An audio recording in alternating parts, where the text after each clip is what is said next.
Answers program. What kind of Bible question do you have? What subject is of concern to you? Well, this is a program designed to offer you the opportunity to call in and ask questions or comments relating to the Bible. Our host and Bible teacher, Chris McCann, will respond by going to the Bible, the infallible Word of God. Our program is hosted Monday through Friday beginning at 8 p.m. Eastern Standard Time. On Sundays, it begins at 3:30 p.m. Eastern. Call our toll-free number at 888-969-9883. Again, that's 888-969-9883. There will be someone there to answer your call and give you simple instructions to be on the program. You can also join through Zoom video by going to ebiblefellowship.org and clicking the icon at the top. Filipino, makisama po sa amin sa Zoom sa pagbisita sa EBF 203-3-org. Mandarin Chinese， 请访问 ebf2033.org。通过 Zoom 加入我们。 If you're calling in from another country, select the International Toll-Free button to find your country's number.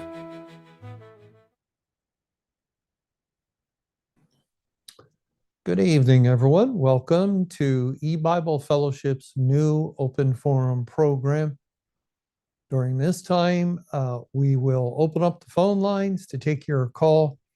And each person is invited to give us a call if you have a question or a comment that you would like to make. And I'll try to respond by going to the Bible, which is God's holy word. And in this program, we do not pre-screen calls. We do not ask the caller, what do you want to talk about or anything like that. So we have no idea what the caller will discuss until he gets on the phone. Okay, let's go to our first caller tonight. Welcome to our program. Please go ahead with your call.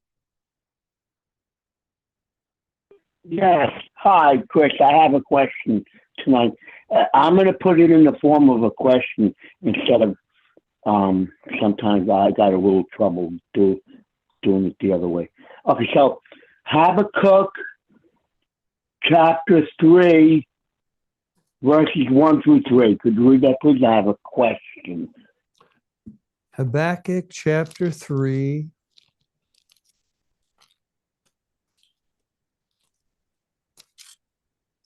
And first 3 verses.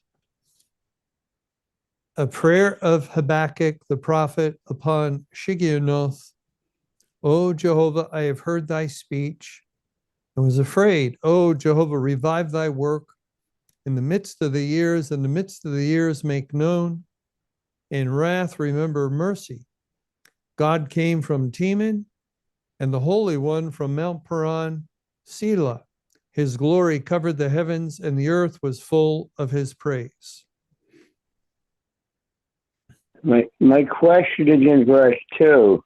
But I had to read verse 3 because I think it's pointing out that this is during both periods. I put in the form of a question. Is this happening during both periods of the tribulations, both tribulations, because God's word has been exalted? So it says the earth was full of his praise. And then it indicates in verse 2, I think, that revive thy work, and we know his salvation work is finished, but his finished work, there's work that we're doing currently as feeding God's sheep that the believers are doing. I don't know how you would explain that. What do you think about that? Well, yeah, I understand what you're asking.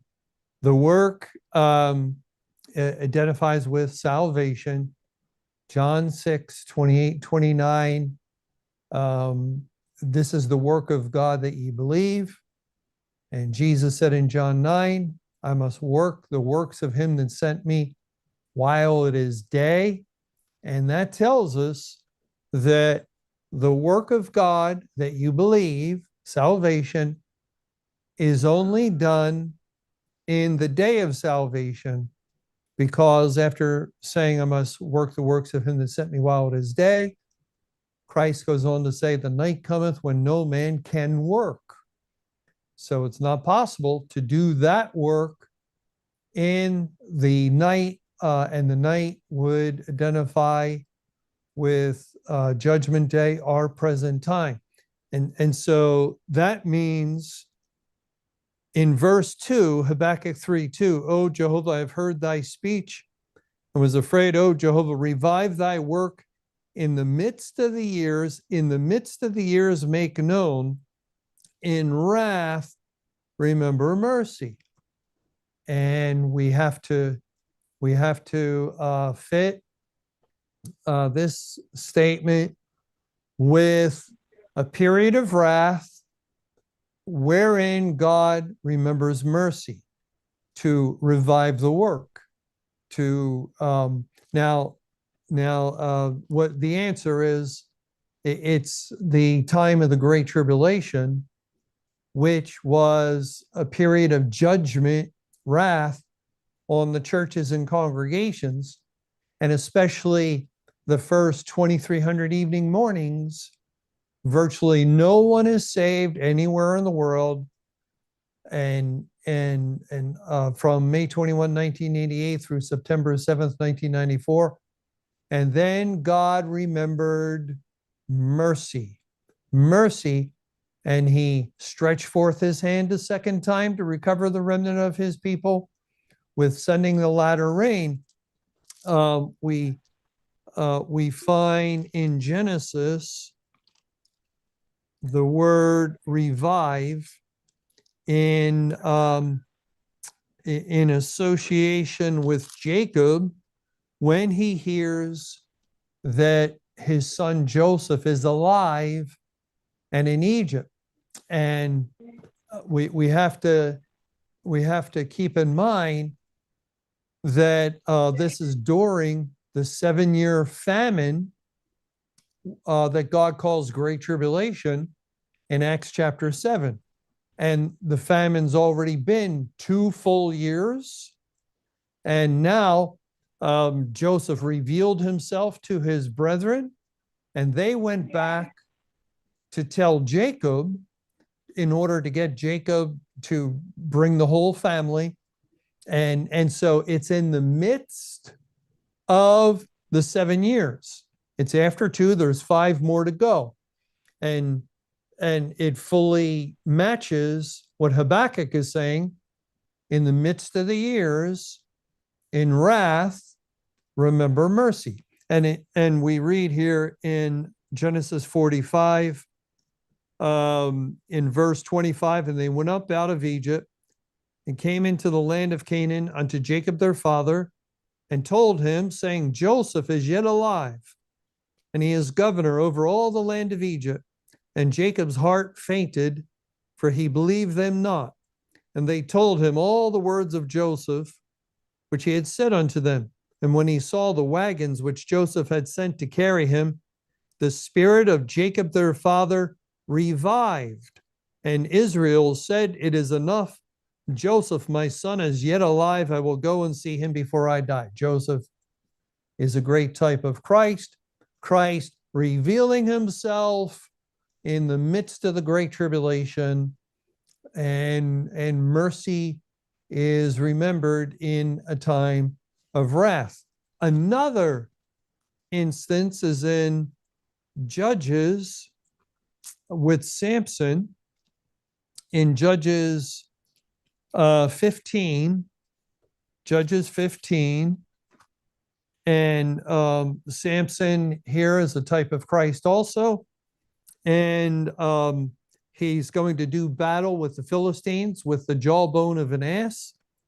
In Judges 15, verse 15, and he found a new jawbone of an ass, and put forth his hand and took it and slew 1,000 men therewith. Okay, the ass can be used by God and is used by God in the Bible as a figure of man. And the jawbone would refer to the mouth of man. It's not very flattering, but it's fitting.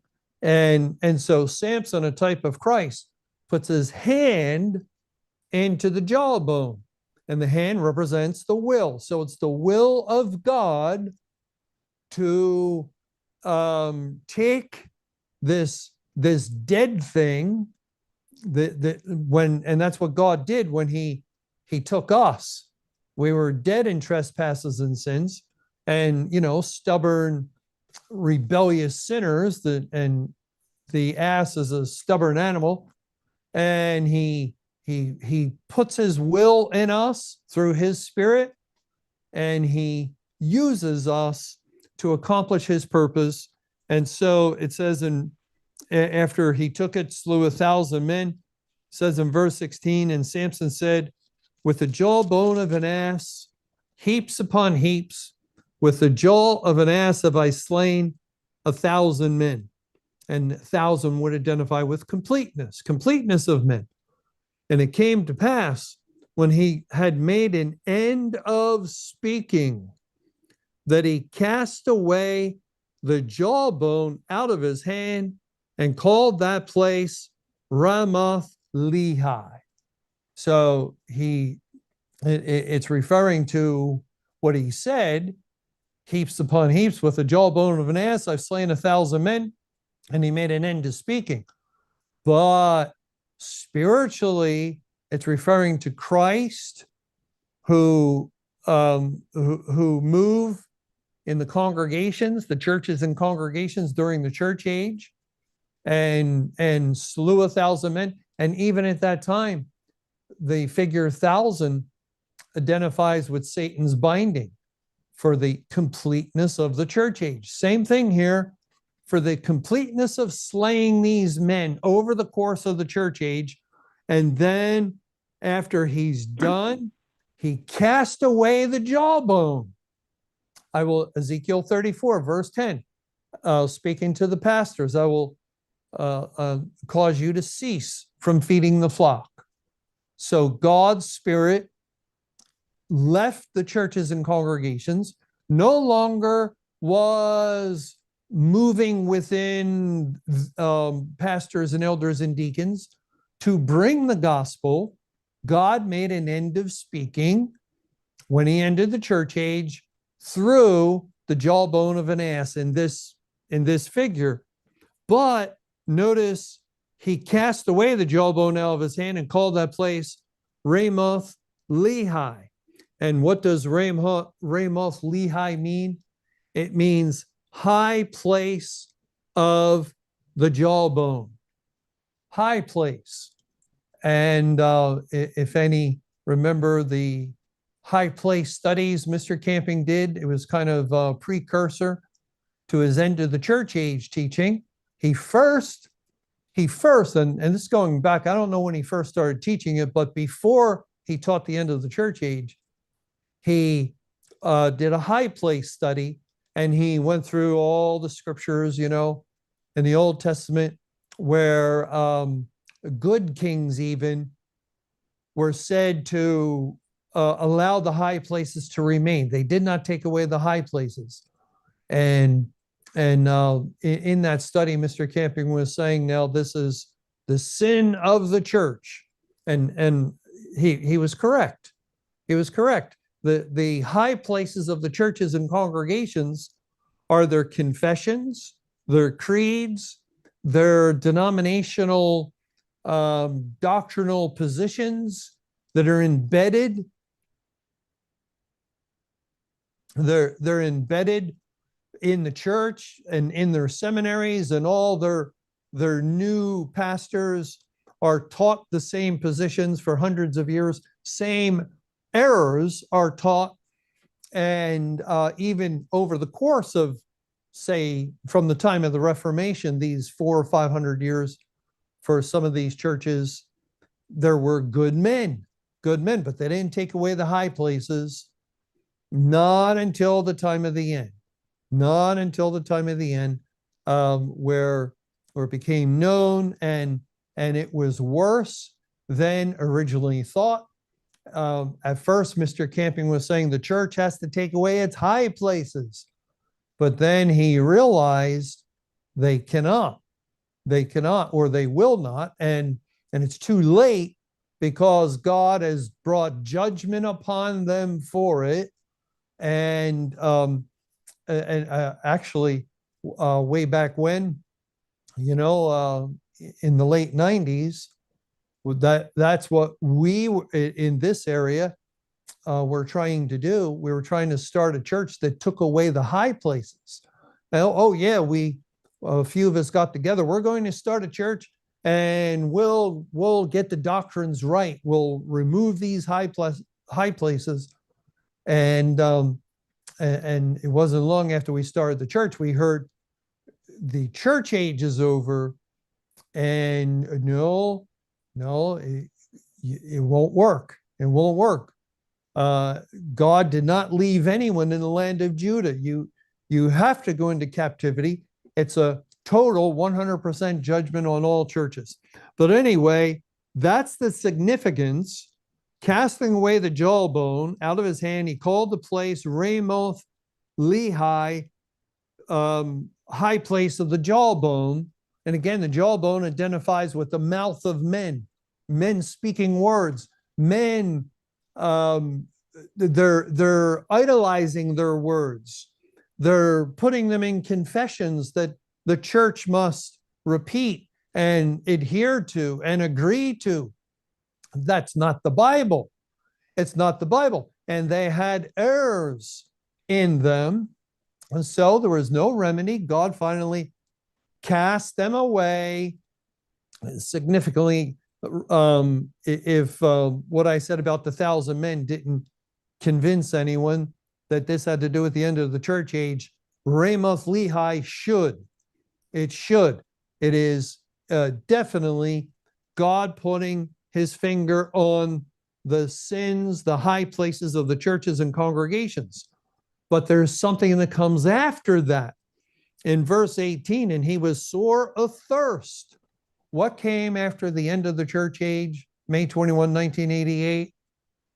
2,300 days of famine, grievous famine, not a famine of bread and of water, but a famine of hearing the words of Jehovah.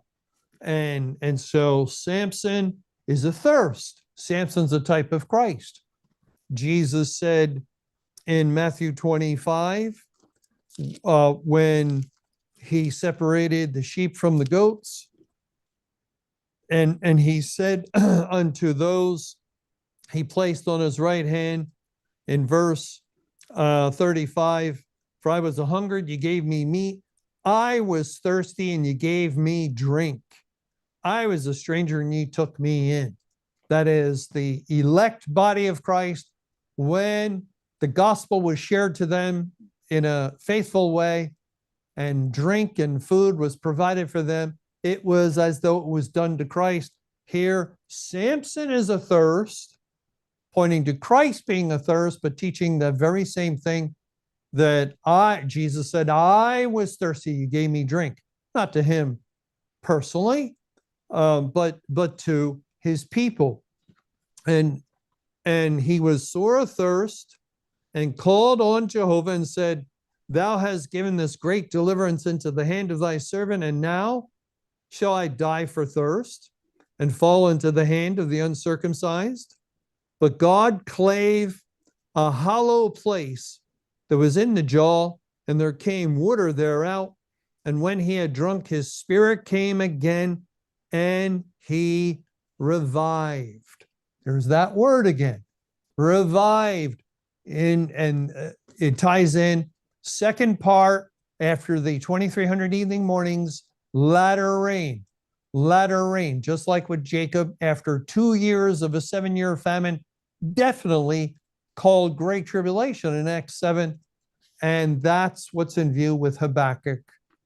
Habakkuk 3 that says in wrath, remember mercy. Let's go back there. Habakkuk Habakkuk 3, verse 2. O Jehovah, I have heard thy speech and was afraid. O Jehovah, revive thy work. In the midst of the years, make known in wrath, remember mercy. And what comes after the great tribulation? And in wrath, remember mercy. That's the second part of the great tribulation, or the, about 17 years of the latter rain. What comes immediately after Jesus? Jesus comes in judgment on the world with 10,000s of his saints.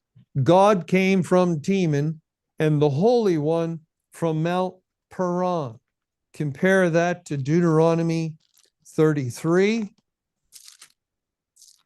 Deuteronomy 33, verse 2. Jehovah came from Sinai and rose up from Seir unto them. He shined forth from Mount Paran, and he came with 10,000s of saints from his right hand when a fiery law for them.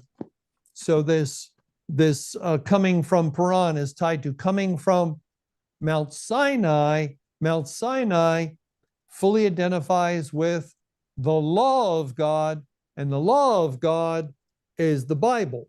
The Bible is the law book, and that's where God comes from in the day of judgment. The word Jesus said that I have spoken, the same will judge you in the last day. It's a revelation of his righteous judgment. The Son of Man is being revealed, and the word revelation and revealed ties into the opening of the scriptures to make these things known for God through the Spirit to reveal them to the understanding of his people. And so Habakkuk 3:3 is the next step after the God did remember in wrath. He did remember mercy. He saved the great multitude. Then he came in as the judge. But thank you for calling and sharing and bringing up those good verses. And thank you for that question. And let's go to our next caller tonight. Welcome to our program. Please go ahead with your call. Hi, Chris. I was looking at Revelation 18:6, where he talks about double unto her according to her works. Yeah. And I don't really understand the doubling unto her. Like I thought of one thing just looking at it.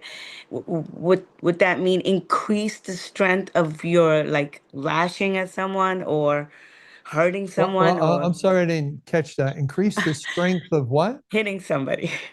Like when you hit someone once and then you hit them harder, hit.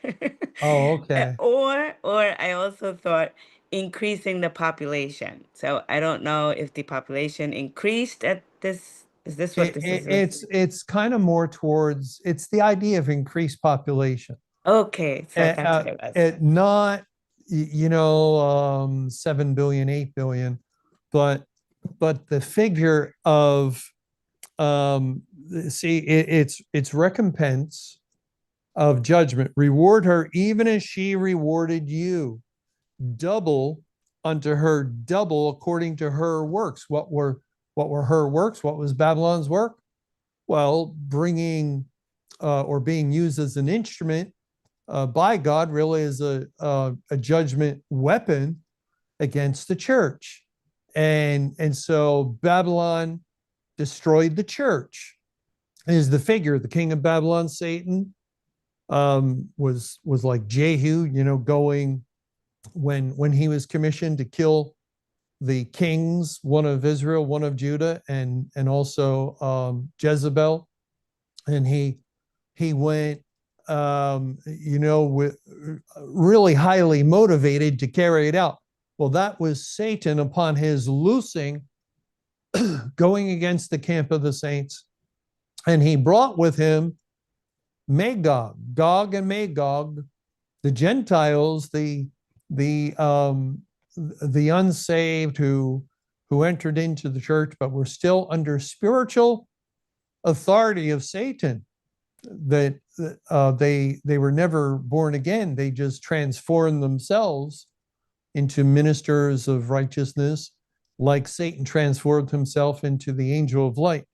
And so once we understand that that's how Babylon rewarded Judah historically, that's how Satan rewarded the church with wrath, with judgment. When we look at the account in Jeremiah and Ezekiel, the Babylonians demolished the city. They tore down the wall.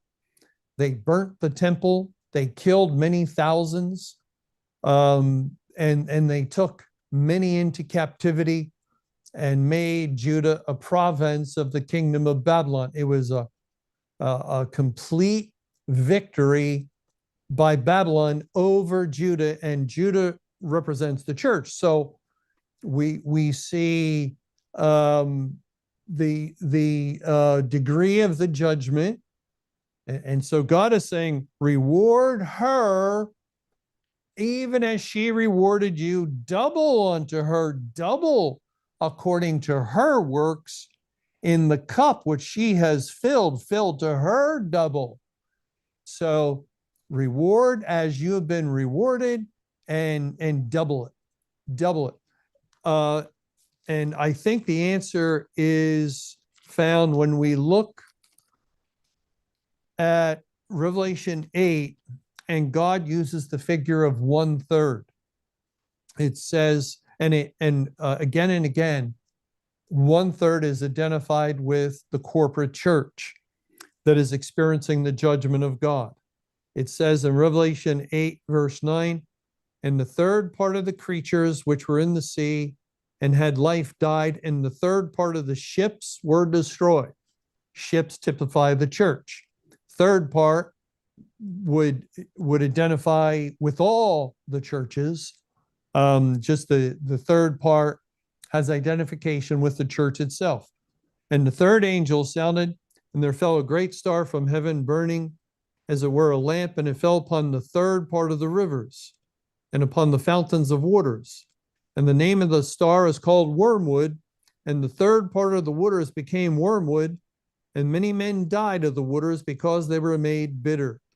And the fourth angel sounded, and the third part of the sun was smitten, and the third part of the moon, and the third part of the stars. Again, when we read a third part of the sun, moon, stars, we're thinking there's still 2/3 that are not smitten. But it's the third part is that identification that fully identifies with the church, because God uses it in Zechariah 13 and other places to identify with the elect. The elect were in the congregations. And so the Lord is just using that to identify the churches and congregations of the world.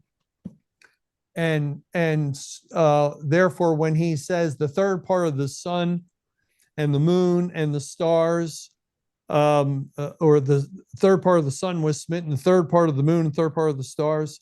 So as the third part of them was darkened, and the day shone not for a third part of it, and the night likewise, it's referring to the lights of the gospel, specifically in the churches. In the churches, and they're all out. They're smitten, they're darkened, they shine no more in the church. God has brought judgment on the church, and the judgment has to do with removing his spirit and salvation, any possibility of salvation from the midst of all the world's churches. And that is the judgment on the third part. Now we can see a reason for this,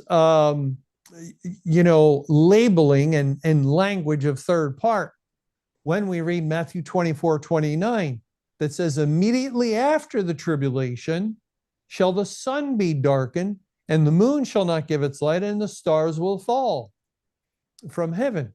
And it doesn't say the third part. And that's how we know, that means the light of the gospel, sun, moon, stars, in the world. In the world. So God had to distinguish somehow. If he just said here the sun was dark and the moon did not give its light, we would not be able to tell the difference. And so he uses the label of third part that identifies with his people, and the churches claim to be his people. So it's justifiable to use that, but it also helps us to know that's the church. That's the church. And when later it says immediately after the tribulation, immediately after the great tribulation, it's the gospel taken out of the whole world. Because in that second part of the great tribulation, the gospel went to the nations, the latter rain, and the light of the gospel shone in all the nations outside of the churches. In the churches, they had no latter rain. They had no gospel light. When God put out their lights, they stayed out, but he did enlighten the darkness of the world with the gospel for about 17 years of the latter rain.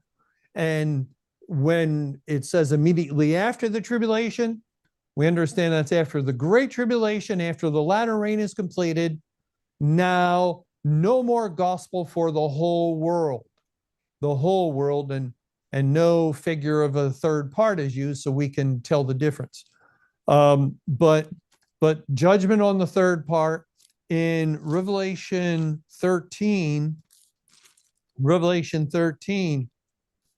we read in verse 18, here is wisdom, let him that hath understanding count the number of the beast, for it is the number of a man. It should be of man, not a man like it's some particular man. It's all unsaved men. It's the number of man or of mankind.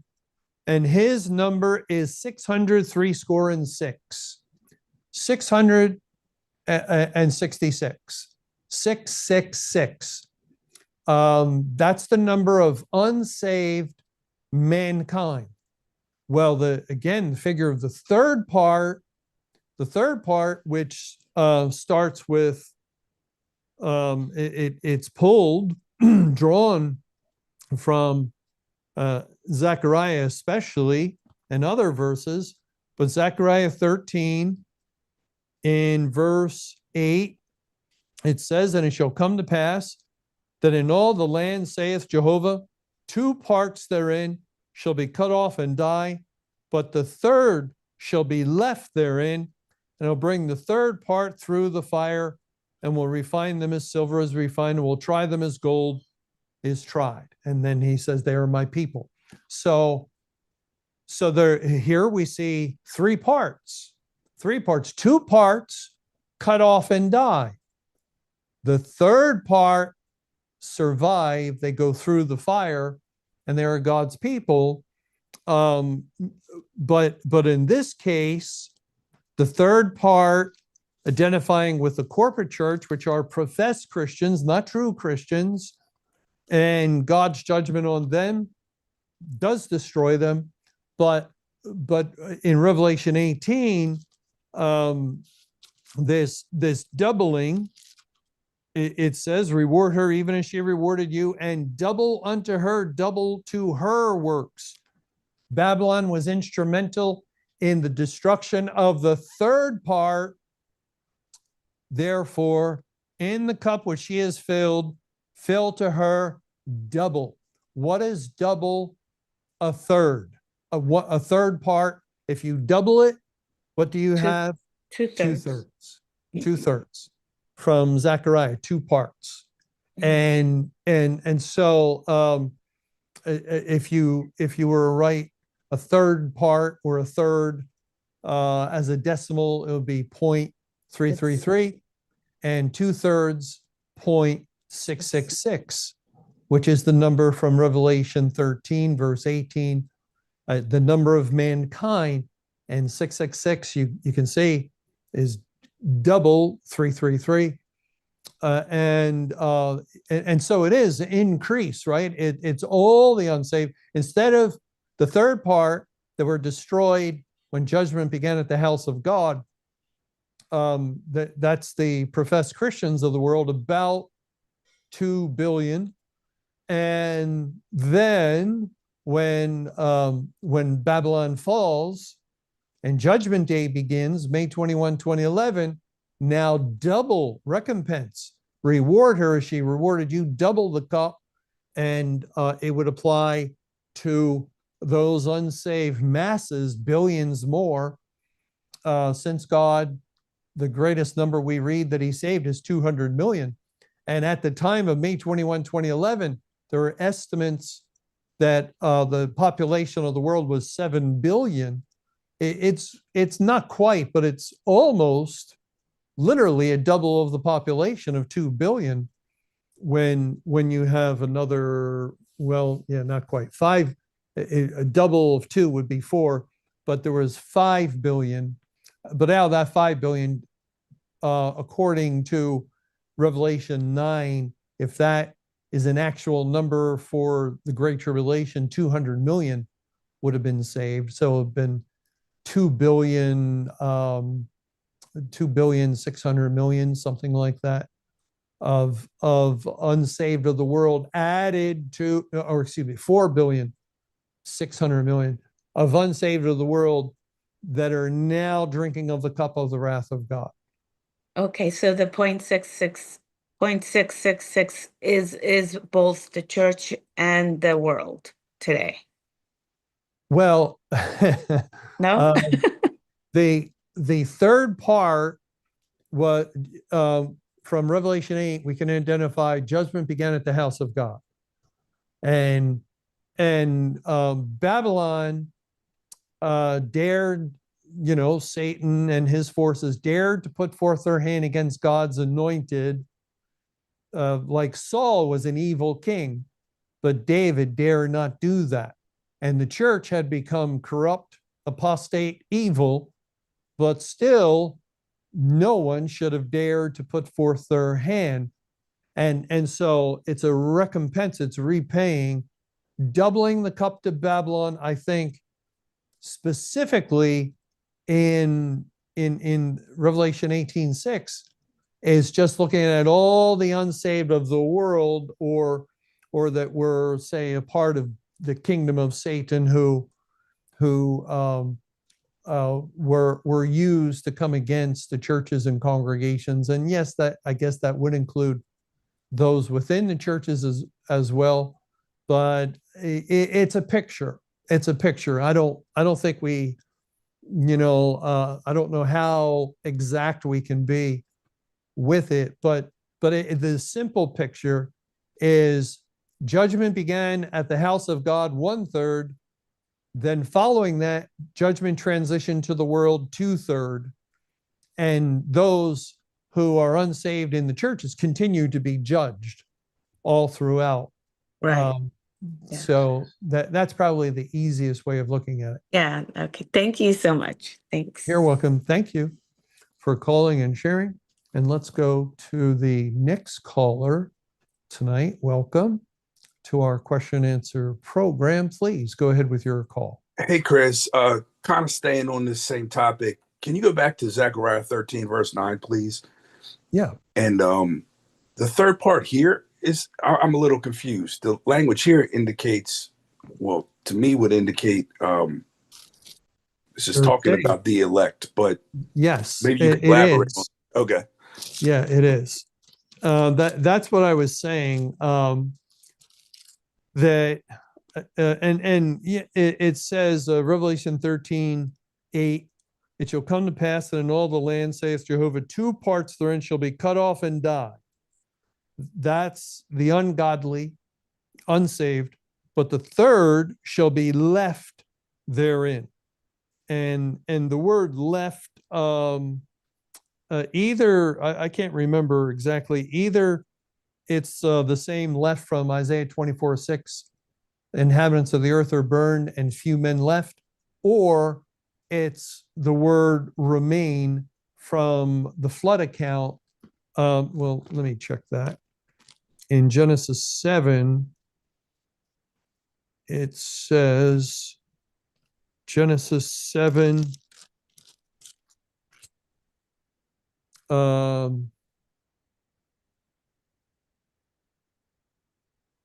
no, actually, I got that mixed up. It does say Noah only remained alive, but the word remained is the same from Isaiah 24:6, few men left. And that's 7604 in Strong's. This is 3998. So this is a different word. But anyway, it has the idea of God sparing them. They're left. I will bring the third part through the fire, will refine them as silver is refined, and will try them as gold is tried, just like 1 Corinthians 3:13. In that passage, they shall call my name and I will hear them. I will say, it is my people, and they shall say, Jehovah is my God. So no doubt the third part here is the elect, and we can add we could add 2 Kings, 2 Kings chapter 1, where we read of the king of Israel sending a captain and his 50 to apprehend Elijah. And he said, come down, thou man of God. The king wants to see you. And Elijah calls down fire from heaven and burns up the captain and his 50. So the king sends a second company, a captain and his 50, same thing, burned up. And then the king sends a third captain and his 50. And we can see 2/3 burned up and 1/3. What happens with the third is he pleads and begs and very humbly approaches Elijah, and God tells him, go with him. So that captain and his 50 is not burned up. And that would be, God extending grace and mercy to his people. We also see that in 2 Samuel chapter 8, where David smote the Philistines and subdued them in verse 1. And David took Methgama out of the hand of the Philistines, and he smote Moab and measured them with a line,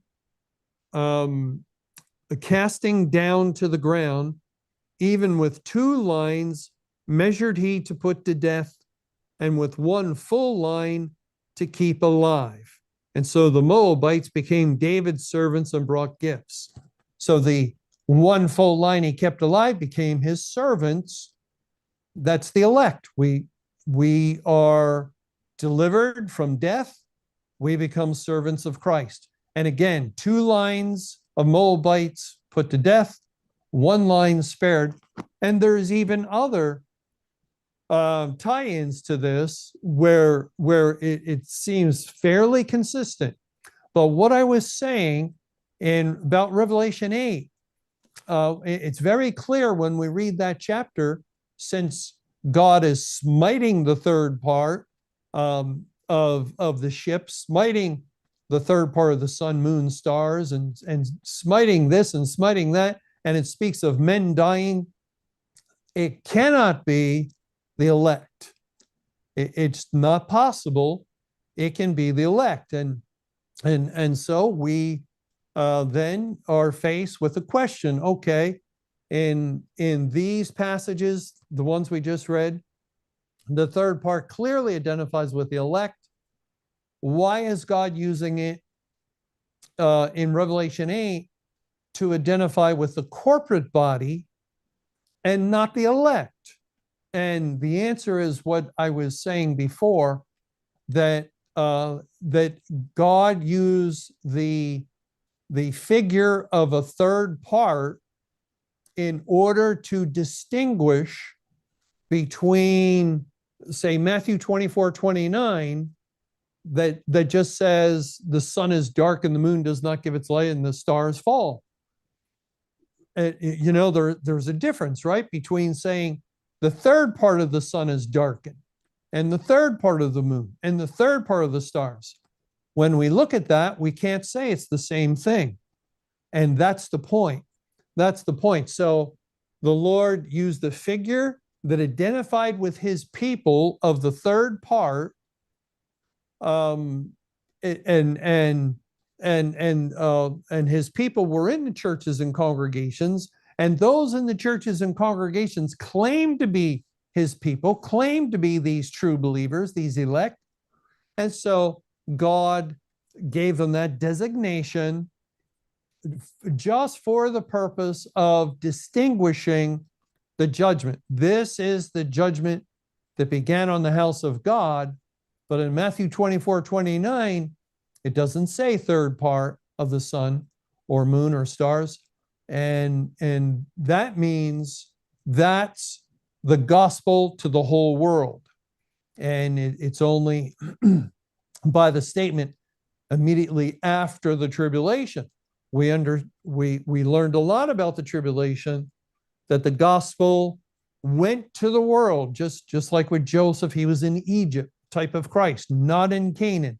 He called his he orchestrated the removal of his family from Canaan, coming out of the church, going into the world that Egypt represents. And there was Christ. There's the shining of the sun and the light of the moon and so forth.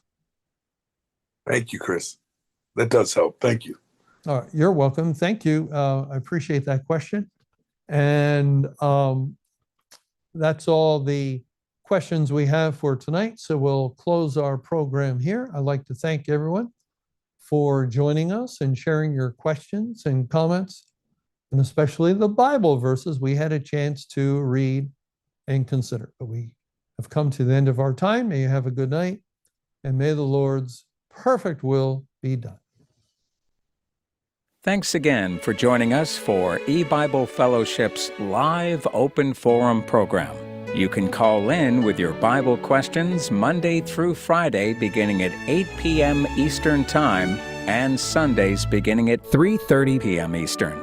Until next time, may the Lord's perfect will be done.